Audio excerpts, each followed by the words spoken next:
There are houses that whisper long after their doors have been locked, and then there are houses that hide. In the dim outskirts of Blackthorn Parish, villagers spoke of a widow who never opened her shutters, never lit more than a single candle, and never allowed a soul past her threshold. Yet every night, a faint thud echoed from deep within her home, rhythmic, strained, like someone struggling to breathe beneath the weight of the earth. They said it was the wind, or the timber settling, or grief manifesting in cruel ways. But those who walked past her property felt something colder brush their spine, as though the house held a presence that did not welcome interruption. And when the widow finally died, officials entered her home expecting silence, and instead found a locked room no one knew existed, with someone still alive inside. When Margaret Harrow became a widow in the winter of 1864, the parish reacted with a mixture of pity and wary admiration. Her husband, Elias, had been a stonemason of modest reputation, a quiet man whose hands bore more scars than words. His death, sudden, unexplained, discovered at dawn with his face turned toward the hearth as though he had seen something terrible in the embers, left Margaret alone in a house built more for shadows than for living. She wore mourning black longer than custom required, and when neighbors attempted to offer condolences, she thanked them with a tone that closed the conversation rather than welcomed it. But there was something else, a detail that villagers noticed only with time. The widow stopped leaving her property.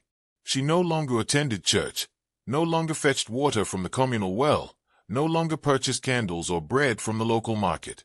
Instead, children swore they saw deliveries left at her doorstep that vanished before anyone glimpsed her face.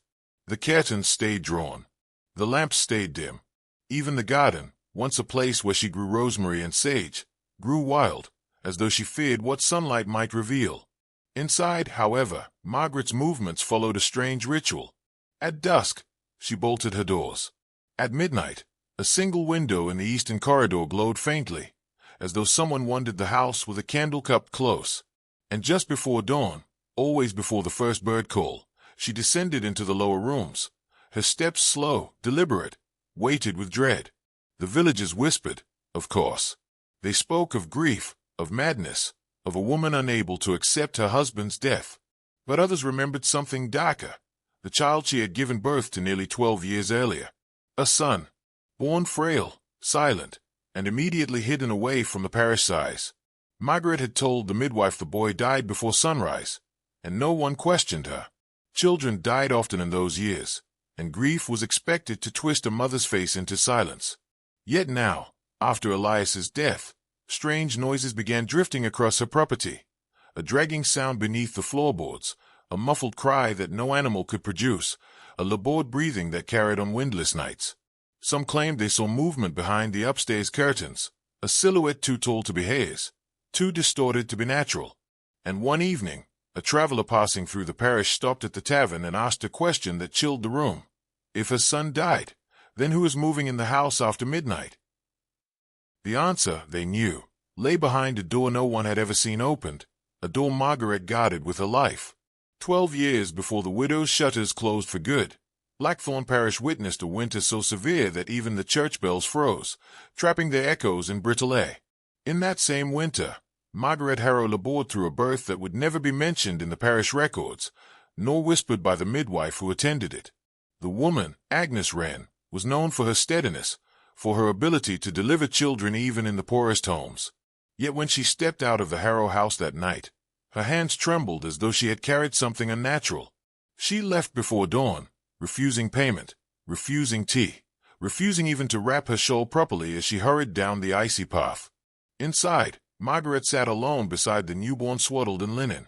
The boy breathed, but wrong. Each inhale rasped through a chest too tight, as though ribs pressed inward instead of outward.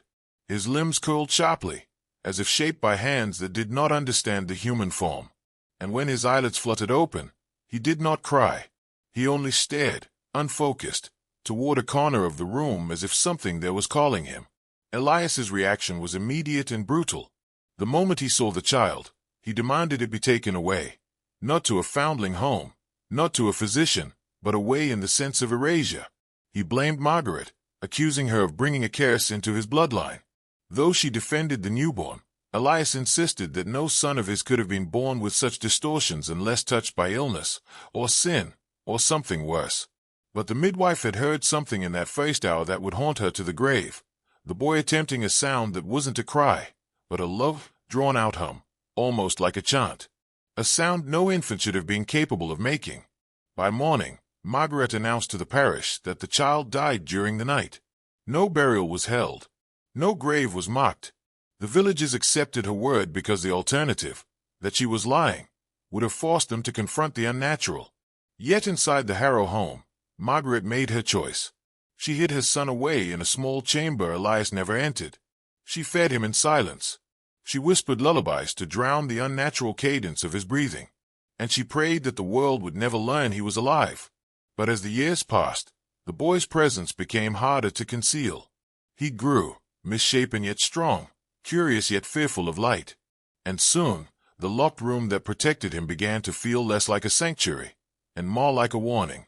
The chamber where Margaret hid her son had not always existed. Originally, it was a storage alcove carved into the stone foundation of the Harrow home, a narrow, cold space meant for preserving salt barrels and dried beans. But after the boy's birth, Margaret moved crates and sacks aside, tracing the perimeter of the walls as though testing whether they could hold a secret. She reinforced the entrance herself, nailing wooden planks over the old doorway and hanging a tapestry across the new one she constructed. From the outside, it looked like nothing more than an uneven stretch of wall, the kind no visitor would question. Inside, she made the room livable, though barely. A thin straw mattress, a wool blanket she had stitched from scraps, a small lantern shielded with cloth so its glow would not seep under the door, and in the corner, a wooden bowl for water, replenished each dawn before her husband awoke. The confinement was harsh, but Margaret convinced herself it was mercy. The world, she believed, would have treated him far worse. Her son, whom she secretly named Bram, grew within those stone boundaries. He learned to crawl across uneven floors, to stand with one shoulder higher than the other, to walk with a shuffling gait that echoed strangely through the quiet house. His spine bent in a crescent shape, his hands twisted inward, fingers always curled as though gripping something invisible. But it was his face that unsettled Margaret the most, one eye larger than the other, one cheek sunken, the jaw slightly misaligned so every exhale escaped in a soft whistle. Yet when he smiled, which he did rarely but with intention, there was a gentleness that eased her dread. Still, she understood the risks. Bram's breathing was loudest at night, a strained, rhythmic pull that traveled through the floorboards. On stormy evenings, when thunder masked the noise, Margaret felt a strange relief. But on still nights, she feared the parish might hear him. On those nights, she would sit beside the hidden door, listening to him murmur in the strange, low hum he seemed born with, a sound neither speech nor song, yet oddly patterned, as though he communicated with things only he perceived. Elias remained unaware, though not entirely without suspicion. He sometimes paused in the corridor outside the concealed room, frowning at the faint warmth he felt near the wall. "The stone settles oddly here," he once remarked, pressing his palm against it. Margaret forced a laugh, guiding him away before he noticed the slight shift in the tapestry's position. But secrets stored behind walls grow restless. As Bram aged, his footsteps grew heavier, his hums deeper. Shadows seemed to move beneath the doorframe. Margaret began to realize that the room no longer contained him. It only delayed the inevitable. And one morning, before the sun rose, she heard something new, the door's board straining from the inside. By the time Bram reached his 8th year, it became increasingly apparent that he was no ordinary child. The deformities that marked his body were grotesque to the casual observer, yet there was a stubborn vitality within him that refused to yield to weakness. Margaret often watched him from a corner, her heart torn between awe and horror. Each morning, she would open the concealed door just enough to slide a bowl of gruel across the floor. But his eyes, one glassy, one too bright, seemed to follow her movements with uncanny awareness. Bram's voice had changed, too. The low hum of infancy had grown into something more articulate. Though speech was uneven, every word was deliberate, spoken as though measured against some inner rhythm only he understood. Sometimes, in the middle of the night, she would hear him calling her name softly, a single syllable repeated over and over, until sleep abandoned her entirely. Outside the hidden room, the parish remained oblivious. Neighbors still whispered about Margaret's eccentricity, the strange patterns of her daily routine, and the dim candlelight that flickered in a window no one could explain. Children dared one another to peer through the curtains, but most quickly fled, sensing a cold that had nothing to do with winter air. Margaret, increasingly isolated, began to speak less herself, leaving Bram to fill the room with murmured conversations. She recorded his first attempts at words in a small notebook, careful to conceal it from prying eyes. Each phrase struck her with both terror and fascination. He seemed to describe things he had never seen, sensations that could not belong to a child confined within stone walls. Yet Bram's growth came with a cost. His small limbs, twisted and fragile, began to ache under the strain of movement, his breath sometimes hitching in a way that made Margaret's blood run cold. She had no doctor willing to examine him. The secret could not risk exposure. So she became both nurse and midwife again, improvising treatments with tinctures, herbs, and sheer will. One winter night, as the wind howled and the house groaned under frost, Margaret felt a shift. Bram had grown restless, scratching at the floor, tapping the walls. And then, with a strength she had never witnessed before, a low, guttural cry escaped from him, half human, half something else. It was not a plea, it was a declaration. Margaret froze. The realization settled like ice across her chest. He had survived, against every expectation, and now the house itself seemed to acknowledge his presence. Outside, the village remained asleep, unaware of the life that persisted in darkness, a life that should not have been. As Bram grew, the house itself seemed to change in response to his presence. The timbered floorboards shivered under his careful steps, and walls that had once been silent now seemed to hum faintly, echoing his low murmurs. At night, Margaret could hear him talking to himself, or to something unseen, whispering in tones that carried dread and wonder in equal measure. She often pressed her ear to the plank separating them, catching fragments of words she could not understand, phrases that seemed older than the world outside. Neighbors, of course, noticed the faint disturbances. The Harrow house, once just another home on Blackthorn Lane, began to inspire fear. Children avoided its path, claiming to hear footsteps when the wind was still, voices when no one was near. Livestock refused to graze near the property, and even the birds seemed to hesitate on the bare branches overhead. Parishioners spoke in hushed tones of the noises of the damned, though none dared confront Margaret. Inside, Bram's hums had grown melodic, almost deliberate, and he began to tap out rhythms against the walls. Margaret listened with a mixture of fascination and horror, realizing that he was creating communication, though with whom or what, she could not say. The small, hidden chamber, once a sanctuary, had begun to feel alive, almost sentient, vibrating with the energy of Bram's mind. And then came the night Margaret first heard it, a voice not her son's, low and rasping, answering him from somewhere deep within the house. It was not human, not entirely, and it made her blood run cold. Bram paused mid-hum, listening, then responded in a guttural cadence that sounded both childlike and impossibly old. Margaret's heart pounded as she pressed her hand against the wall. Satan, her son, was conversing with something beyond mortal comprehension. Fear kept her quiet, but curiosity gnawed. She realized that whatever dwelled within the house, whether spirit, echo, or curse, had been awakened by Bram's survival. It was patient, biding time, and yet eager, somehow, to communicate. By morning, the candlelight revealed the faint scratches along the hidden door, markings she was certain had not been there the night before. They formed patterns, not letters, not words, but something resembling language, a map of sound and motion. Margaret felt the walls closing in, not in space but in awareness. She was no longer just hiding a child. She was preserving a secret that had begun to interact with the house itself, a secret with a voice all its own. And when the next night came, Bram's whispering ceased entirely, replaced by a new sound, a low, steady thrum from beneath the floorboards, as though the house had begun to speak back. Rumors of the Harrow house had drifted beyond the village boundaries.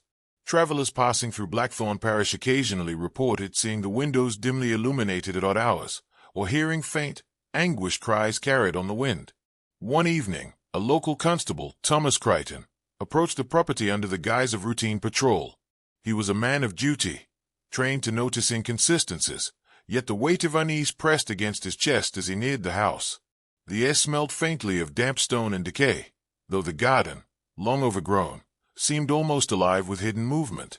Thomas knocked on the front door, announcing himself formally. No answer. He knocked again. Still silence. Shadows flickered behind the drawn curtains. Curiosity and a sense of professional responsibility drove him to circle the perimeter, testing the structural weaknesses of the walls with his hands. It was then he noticed it, a tapestry covering a wall in the eastern corridor, slightly uneven, as though concealing something behind it. Inside, Margaret moved silently, her presence almost ghost-like. She sensed the intruder before he could glimpse the house's secrets. Bram, crouched low in his hidden chamber, pressed his small hands against the floor, listening. Margaret held her breath, praying the boy's unusual form remained unseen. Thomas, oblivious to the hidden room, merely commented on the draught seeping from the cracks in the stonework. But his instincts were correct. There was something unusual about the wall. He returned home that night with a sense of foreboding, convinced that secrets lingered in the Harrow house that exceeded ordinary eccentricity. Meanwhile, Bram's growth continued unabated. His movements became sharper, his intelligence increasingly apparent, yet tinged with something unnatural. Margaret noted that the boy seemed to sense when people approached, even without sound, as though the house itself had taught him the art of concealment. But the pressure of hiding him became unbearable. Supplies were running low. The house's structure could not remain sealed forever without notice, and Margaret, aging and frail, began to fear that discovery was inevitable. Every creak of the floorboards, every whisper of wind against the shutters, now felt like a countdown. One morning, she awoke to find the front gate swinging slightly, despite being locked the night before. A note, unsigned, rested on the doorstep. "We are closer than you know." Margaret's pulse quickened. She understood that the parish, or something far darker, was on the verge of uncovering the secret she had protected for more than a decade. By the summer of 1876, the quiet that had cocooned the Harrow house for years began to fracture. Margaret could no longer move through the halls without a sense of being watched, not just by neighbors or the occasional traveler, but by an intangible presence that seemed to coil around every stone and timber. Bram, too, sensed it. His low hums had grown into a series of gestures, a rhythm that he tapped into the walls, calling to something unseen, listening for its response with a patience that chilled Margaret's bones. The village began to murmur again. Livestock bolted at night, doors rattled with inexplicable force, and shadows in the windows seemed too tall for any human silhouette. Rumors of Margaret's madness spread quickly, but those who dared whisper of her child speculated in hushed, horrified tones. No one could imagine a living boy hidden behind locked boards for more than a decade, sustained by whispered lullabies and an unrelenting mother's vigilance. Inside the house, Margaret grew increasingly paranoid. Each night she checked locks. Each day she re-inspected the hidden chamber for weakness. Bram, however, was changing in ways she could not control. His mind had sharpened beyond the ordinary, and his body, though still deformed, moved with surprising swiftness and agility. He began mimicking sounds from outside the room, footsteps, voices, even the faint creak of the church bell. Margaret sometimes wondered if he was preparing for something, though she dared not ask. One evening, she found him standing in the corner of the room, eyes fixed on the tapestry. "They will come," he whispered in his uneven voice, and Margaret shivered. She had never taught him the word they. Whoever they were, he knew. And then he repeated a phrase she had never heard. "The walls remember." The phrase resonated with a truth Margaret had tried to ignore. Every scratch, every hum, every breath in that hidden space had imprinted itself upon the house. Bram was not merely surviving. He was awakening the house itself, turning it into an extension of his mind, a living entity aware of intruders. That night, the air grew heavy, thick with an unplaceable scent, a mixture of damp stone, wax, and something metallic. From the hidden room came a sound Margaret had never heard before, a sharp, deliberate tapping, as if someone, or something, was calling for attention. And when she pressed her ear to the wall, the tapping stopped abruptly. Silence filled the house, heavy and expectant. Outside, a figure approached the gate. Margaret froze, knowing in her bones that the unraveling silence had invited discovery. The knock came just after dusk, echoing through the Harrow house like a cannon in the still air. Margaret's heart raced. Every instinct screamed that this was no ordinary visitor. The figure at the door was tall, cloaked, and unyielding, his presence immediately unsettling. He did not wait for an invitation. His boots crunched over the frost-hardened gravel, each step deliberate. measured, as though he had anticipated the exact cadence of a life within. Margaret hesitated, peering from behind the drawn curtains. Bram, hidden as always, sensed the intrusion too. He pressed against the floor, listening to the stranger's deep, steady breathing. His unusual hums had ceased, replaced by a stillness more ominous than any sound. Margaret's mind raced. Who could know of Bram? And why had they come now, after so many years? The man finally spoke, his voice low, carrying authority without raising a volume. Mrs. Harrow, I believe you have someone concealed here. The words froze Margaret in place. No one should have known. The village had whispered, yes, but none had ever seen the hidden room. None could have guessed the truth of Bram's existence. The stranger's eyes, dark and unyielding, scanned the house, lingering on the eastern corridor where the tapestry covered the concealed doorway. Margaret realized that his knowledge was not incidental. He had not stumbled here by accident. He had been looking. With careful deliberation, Margaret approached the door, her hands trembling as she gripped the key she had kept hidden beneath the hearthstone. Bram's eyes met hers from the shadows, and for a moment she saw fear mirrored in his unusual gaze, not fear of the stranger, but of the unknown that now pressed against the fragile walls of their world. The man waited patiently, sensing the hesitation. He did not move, but the air around him seemed to pulse, heavy with intent. Outside, the wind carried faint whispers, as though the house itself murmured warnings. Margaret's chest tightened. She realized that whatever she did next would shape not only her fate but Bram's, the boy who should not have lived, who had survived a dozen years behind stone and timber. Her hand hovered over the key, the decision balancing precariously between defiance and surrender. One wrong move, one hesitation too long, and the fragile barrier protecting Bram would crumble. Then, as if responding to the tension, a faint scratching sound emerged from the hidden room, deliberate, urgent, almost pleading. Margaret swallowed, knowing she had reached the point of no return.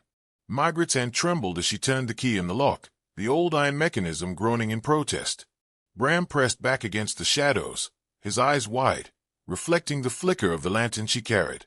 The stranger remained at the doorway, calm, his expression unreadable, yet the air around him thrummed with expectation. For a moment, the silence was unbearable, the kind of silence that pressed into the chest, demanding confession. As the door creaked open, the chamber revealed itself in the dim glow. The small room, once a sanctuary, had grown oppressive with years of secrecy. The straw mattress, the patched blanket, and the wooden bowl all bore the faint stains of time, yet the boy himself, Bram, remained impossibly alive, his misshapen frame more resilient than any mortal should be. He shifted slightly, his breathing heavy but steady, the low hum he had carried for years now silent, as if he understood the gravity of the moment. The stranger's gaze fell upon Bram, unflinching, and then he spoke, his voice carrying a resonance that seemed to stir the room itself. So this is the boy they said would die.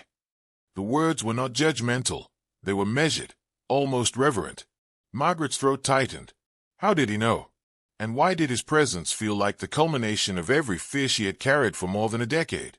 Bram stepped forward, tentative, his twisted hands flexing as if testing the solidity of the world beyond his prison. Margaret instinctively shielded him, yet the stranger held up a hand in calm refusal, his eyes never leaving the boy. He has endured, he said, more than you or I could have imagined. And then the revelation struck, not just of survival, but of awareness. Bram's unusual abilities were not merely deformities, they were a form of cognition that seemed attuned to forces Margaret had never understood. The walls, the shadows, even the subtle vibrations of the house responded to him, as if he had been shaping the environment from the moment of his birth. Margaret realized that the hidden chamber had not been merely a prison. It had been a crucible, forging a mind attuned to mysteries she could barely name. The stranger continued, "You've preserved him against the world's cruelty, but the world will find him eventually. He is too aware to remain hidden forever." Margaret felt the weight of inevitability pressing down. Bram, the boy who should not have lived, had become a force that could no longer be contained by timber or stone. And as the lantern's light flickered across Bram's unusual features, Margaret understood the truth she had long evaded. Hiding him had delayed fate, but it had not changed it. Outside, the wind rattled the shutters with renewed urgency. The house seemed to sigh, as if acknowledging that the secret could remain concealed no longer. The house seemed to hold its breath as Margaret stepped back, allowing the stranger full view of Bram.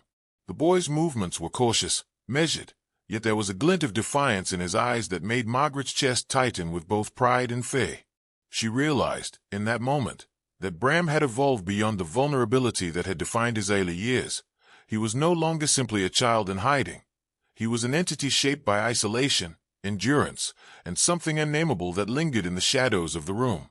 The stranger, a man with an air of authority and uncanny patience, studied Bram as though weighing a delicate balance. "He has survived against all odds," he said, his voice low, deliberate, carrying weight and understanding. "And yet, survival is not enough. The world beyond these walls will demand more." Margaret's heart sank, knowing she could not protect him forever. Bram tilted his head, as if comprehending the gravity of the statement in ways Margaret could not. Outside, the wind clawed at the shutters, echoing the tension within. The house, attuned to Bram's presence, seemed to pulse with anticipation, each timber and stone resonating with the child's inner energy. Margaret felt it like a physical weight pressing against her shoulders. The hidden room, which had once been a sanctuary, now felt like a threshold to something irreversible. Bram took a slow step forward, his misshapen limbs trembling slightly but his gaze unwavering. Margaret felt a mix of awe and terror. The boy who should have died long ago now faced the inevitable confrontation with the world. The stranger extended a hand, not in menace, but as an offering, a bridge between secrecy and reality. Bram regarded it silently, measuring the risk, understanding instinctively the choice that lay before him. Margaret, tears stinging her eyes, whispered a question she had long feared to voice. "Will you be safe?" Bram's response was neither verbal nor immediate. He placed his small hand tentatively over the stranger's, a gesture of cautious trust, yet the tension in the room did not dissipate. And then, as though acknowledging the inevitability of exposure, the house itself seemed to groan, a low, reverberating sound that rattled the hidden beams and floorboards. It was a warning that secrets, no matter how deeply buried, demand recognition. Margaret stepped back, knowing that the moment she had delayed for 12 years had arrived. Bram, the boy who should not have lived, was about to face a world that had long forgotten him, and a fate that neither she nor the village could influence. The silence hung, charged with dread, anticipation, and the unyielding truth. Nothing could remain hidden forever. The days that followed were marked by a tense, fragile quiet. Margaret Harrow, aged beyond her years, watched Bram step tentatively into the world outside the hidden room. The stranger remained with them, guiding the boy with a patience that both reassured and unnerved her. Though Margaret feared exposure, she realized that concealment had run its course. Bram, in his strange resilience, had become more than a hidden child. He was a living testament to endurance, to the unspeakable forces that had allowed him to survive against all odds. The village, of course, noticed subtle changes. Whispers spoke of lights moving behind closed shutters, of shadows that did not belong to any resident, and of a presence that lingered long after the Harrows' house had been entered. Yet the truth of Bram's existence was shielded, at least for a time, by Margaret's careful orchestration and the stranger's uncanny knowledge. Every gesture, every precaution, was calculated to maintain a delicate balance between revelation and secrecy. Bram himself grew increasingly aware of the power he wielded. His unusual form, once a source of fear and fragility, now commanded attention, even awe. He moved with an uncanny grace, his voice capable of whispers that seemed to echo across walls, drawing responses from spaces unseen. Margaret observed these moments with a mixture of pride and dread. The boy who had been confined to a hidden chamber was now shaping the environment around him, bending perception with subtle, almost supernatural influence. Margaret often pondered the weight of her choices. Had she protected him from a cruel world, or had she created a life of isolation that now bore consequences she could not control? Bram's existence challenged the natural order, defying death, deformity, and expectation. She wondered if the house itself, steeped in years of secrecy and whispered conversations, had become a participant in his survival, an accomplice in a story that blurred the lines between life and the uncanny. In the final hours of her life, Margaret sat near the eastern corridor, listening to Bram's measured hums as he navigated the house with newfound autonomy. The air smelled faintly of candle wax, stone, and the lingering traces of a life lived in shadow. She understood, at last, that her son's survival was not merely physical. It was a legacy of endurance, of secrets held and truths confronted too late to prevent their revelation.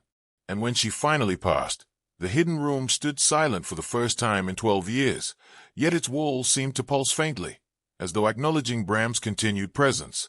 Outside, the parish continued unaware, carrying on with mundane lives, while within the Harrow house, shadows moved with quiet purpose. Bram, the boy who should not have lived, remained, a living enigma, a reminder that some secrets are too powerful to remain buried, and that the past, no matter how carefully hidden, always leaves its mark. Tell me in the comments, would you have stayed hidden in that house, or run into the night?